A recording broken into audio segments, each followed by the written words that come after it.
Llama, llama, llama.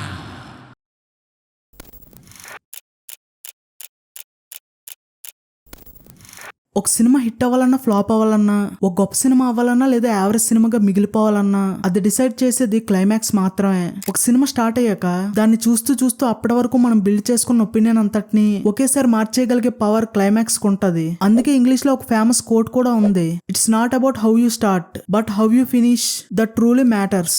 అది life అయినా cinema అయినా అప్పటి వరకు చప్పగా ఉండి క్లైమాక్స్ తో ఎక్కడికో వెళ్ళిపోయిన సినిమాలు ఉంటాయి. అప్పటి వరకు ఒక రేంజ్ లో ఉండి క్లైమాక్స్ తో నేల కంటికిపోయిన సినిమాలు కూడా ఉంటాయి. బట్ ఈ వీడియోలో మనం మాట్లాడుకోబోయే క్లైమాక్స్ లు బెస్ట్ క్లైమాక్స్ లు కాదు, హాంటింగ్ క్లైమాక్స్ లు. అంటే ఈ క్లైమాక్స్ లు చూసాక మనకి మైండ్ పనిచేయదు. సినిమా అయిపోయాక ఈ క్లైమాక్స్ లో మనతో పాటు మన ఇంటికి వస్తాయి. కొన్ని రోజుల వరకు కళ్ళు మూసినా తెరిచినా ఆ క్లైమాక్స్ లే గుర్తొస్తాయి. అసలేంటి ఇలా జరిగిందనే డైలమాలోనే కొన్ని రోజులు గడిచిపోతాయి. సో టాలీవుడ్ లో వచ్చిన హాంటింగ్ క్లైమాక్స్ అంటే ఈ వీడియోలో చూద్దాం. అంతకన్నా ముందు మీరు గనక మన ఛానల్ కి ఫస్ట్ టైం వస్తే ఛానల్లో కంటెంట్ చెక్ చేసి నచ్చితే సబ్స్క్రైబ్ చేసుకోండి. So let's start.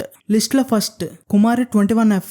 ఇప్పుడంటే బేబీ లాంటి సినిమాలు తీసి కల్ట్ క్లాసిక్ ఇచ్చాం అంటున్నారు, కానీ అసలు కుమారి 21F లాంటి సినిమా అప్పటి వరకు రాలేదు. ఇక ముందు రాకపోవచ్చు కూడా. బోల్డెస్ట్ అటెంప్ట్ ఇన్ TFI అనొచ్చు. హ్యూమన్ రిలేషన్స్ ని క్వశ్చన్ చేస్తది. టాక్సిక్ మాస్కులినిటీ ఎలా ఉంటుందో చూపిస్తది. ఒక అమ్మాయి సొసైటీలో ఫ్రీగా ఉంటే దాన్ని ఆ సొసైటీ ఎలా తీసుకుంటది, రూమర్స్ ఎలా స్ప్రెడ్ చేస్తది అనేది చూపిస్తారు. మన దగ్గర ట్యాబు అయిన ఎలాంటి కాన్సెప్ట్స్ ని టచ్ చేస్తది. సినిమా చివరిలో హీరోకి హీరోయిన్ అర్థం చేసుకునే మెచ్యూరిటీ వస్తది. హీరోకి రావడం పక్కన పెడితే చూసిన వాళ్ళందరికీ కూడా వస్తది. అదే సుక్కు మ్యాజిక్.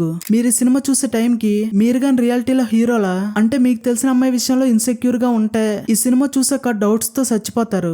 మీకు మెచ్యూరిటీ రావాల్సిన టైంలో ఈ సినిమా చూస్తే డింగ్ మని మెచ్యూరిటీ వచ్చేస్తుంది.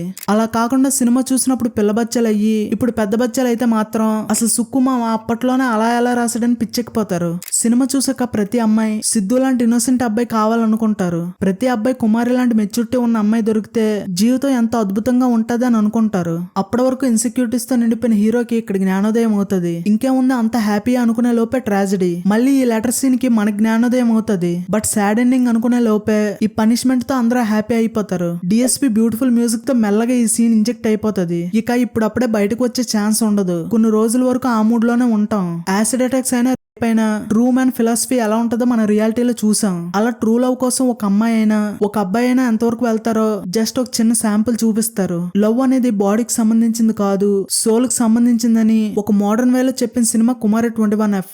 థ్యాంక్స్ టు లెక్కల master. Next republic.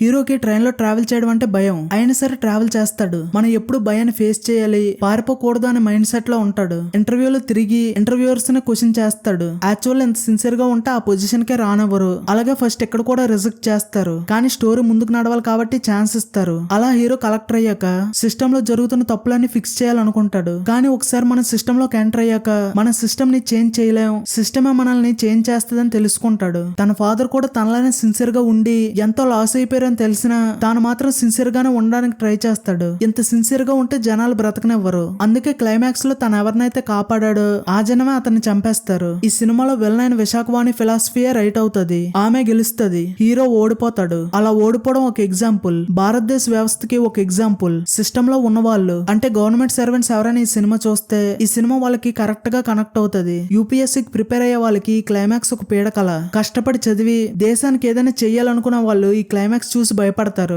Normal audience కి మనం ఎలాంటి పరిస్థితుల్లో ఉన్నామని చెప్పే ఒక క్లాస్ ఈ cinema. Next care of Kancharapalem.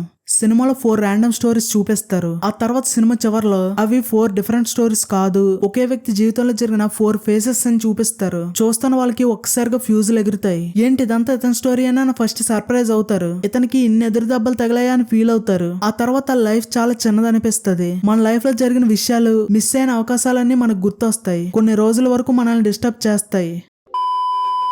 మనం సినిమా నుంచి వెళ్ళిపోయిన తర్వాత, ఇంటికి వెళ్ళిపోయిన తర్వాత కూడా కంటిన్యూస్గా వారం రోజులు 10 రోజుల్లో ఆ క్యారెక్టర్స్ మనకు గుర్తొస్తున్నాయి అంటే, ఇలా కంటిన్యూస్గా మనం ఆ క్యారెక్టర్ గురించి, ఆ ఇన్సిడెంట్ల గురించి మనం ఆలోచిస్తూ ఉంటే that means that film has made a big impact on us. Next Uppena. Lord Buchi drama. Uppena climax ని కొంతమంది కామెడీ అనుకోవచ్చు, కొంతమంది నిబ్బ సినిమా అనుకోవచ్చు. సినిమా అలా ఉన్నా సరే ఒక బిగ్ స్క్రీన్ మీద ఇలాంటి cutting scene ever before ever after and love is greater than lust అనే యూనివర్సల్ మెసేజ్. ఈ సినిమా ట్రైలర్ చూసి ఒక లవ్ స్టోరీ అనుకొని చాలా మంది ఫ్యామిలీ ఆడియన్స్ థియేటర్స్ కు వస్తారని బుచ్చిబాబుకి తెలుసు. అయినా అలాంటి సీన్ ని ఆ ఆడియన్స్ కి కనెక్ట్ అయ్యేలా తీసి సక్సెస్ అవ్వడం ఒక అచీవ్మెంటే. సినిమా రిలీజ్ కు ముందు కొన్ని స్పాయిలర్స్ లీక్ అయ్యాయి. అవి తెలియకుండా సినిమా చూసుంటే మాత్రం క్లైమాక్స్ కి జిగ్గుమంటారు. సాంగ్స్ బాగుంటాయని కాలేజ్ ఎగ్గొట్టి సినిమాకి వెళ్ళిన నిబ్బా నిబ్బిలకి తడిసిపోయి ఉంటది. Upper caste lower caste love stories harsh reality ఎలా ఉంటుందో చూపించిన బుచ్చిబాబుకి నా సలాం. స్టోరీ అంతా వినేసిన తర్వాత చిరు సార్ ఏమన్నారంటే, ఒరే వైష్ణవ్ నువ్వు చేస్తావు నేను చేసాను స్క్రిప్ట్ అన్నారు. Next Baahubali the beginning.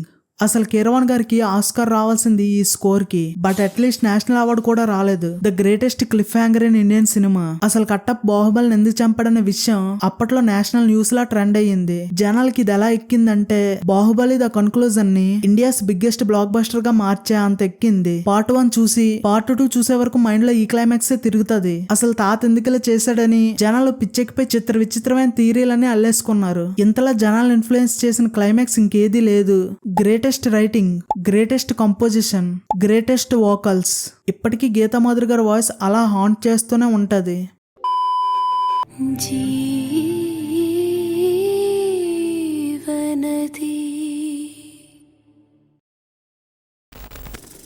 Next ఆ నలుగురు.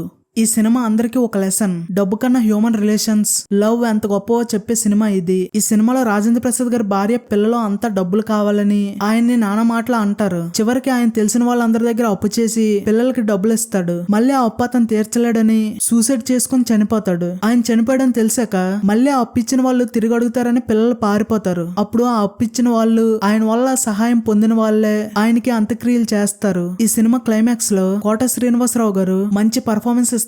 ఈ సినిమా చూసాక ప్రతి ఒక్కరు వాళ్ళని వాళ్ళే క్వశ్చన్ చేసుకుంటారు. పేరెంట్స్ ని ఎప్పుడైనా ఇలా డబ్బుల కోసం ఇబ్బంది పెట్టామని ఆలోచిస్తారు. నెక్స్ట్ సీతారామం.